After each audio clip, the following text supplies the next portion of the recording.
Tidur pakai kipas angin, aman atau berbahaya? Pernah nggak? Karena udara malam terasa panas, akhirnya kita tidur pakai kipas angin semalaman. Rasanya adem banget ya. Tapi ternyata, kalau digunakan dengan cara yang salah, kipas angin bisa membawa dampak yang nggak kita sangka.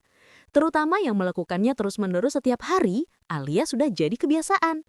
Sekilas terasa sepele, tapi bisa berpengaruh ke kesehatan tubuh, bahkan ke kualitas tidur kita. Yuk kita bahas bareng.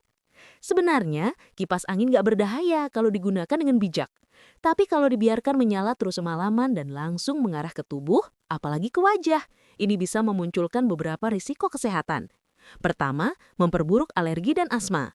Debu dan kotoran yang menempel di baling-baling kipas akan tersebar ke seluruh ruangan saat kipas menyala.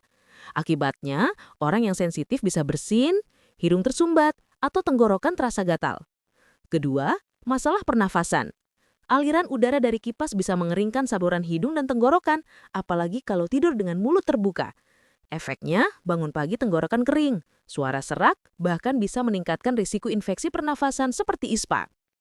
Ketiga, kulit dan mata jadi kering. Angin yang terus-menerus berhembus bisa menghilangkan kelembapan alami kulit. Mata pun bisa terasa perih dan kering, terutama buat yang tidur tanpa menutup rapat kelopak mata. Keempat, nyeri otot dan pegal-pegal. Udara dingin yang langsung mengenai tubuh dapat membuat otot tegang dan kaku. Itulah sebabnya banyak orang bangun tidur dengan rasa pegal di leher atau punggung. Warning, kelima, risiko Bell's palsy. Paparan udara dingin yang ekstrim dan terus meneras pada wajah dapat menyebabkan syaraf wajah melemah sementara. Kondisi ini disebut Bell's palsy, wajah terasa seperti tertarik ke satu sisi. Keenam, dehidrasi dan bahkan hipotermia.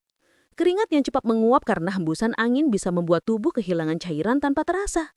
Pada kondisi ekstrim, suhu tubuh bisa turun terlalu rendah yang disebut hipotermia. Tapi tenang, bukan berarti kita nggak boleh tidur pakai kipas angin. Yang penting, cara penggunaannya harus tepat. Bersihkan kipas secara rutin supaya debu nggak tersebar ke udara. Arahkan angin menjauhi tubuh, bisa ke dinding atau langit-langit, agar sirkulasi udara lebih merata. Gunakan pelembab atau tetes mata kalau sering merasa kering. Pastikan ventilasi kamar baik, biar udara segar tetap masuk. Sirkulasi udara yang baik mencegah penumpukan karbon dioksida. Dan kalau bisa, gunakan timer otomatis supaya kipas mati setelah beberapa jam. Jadi intinya, bukan soal kipasnya, tapi cara kita memanfaatkannya. Islam pun mengajarkan untuk menjaga tubuh, karena itu adalah amanah dari Allah.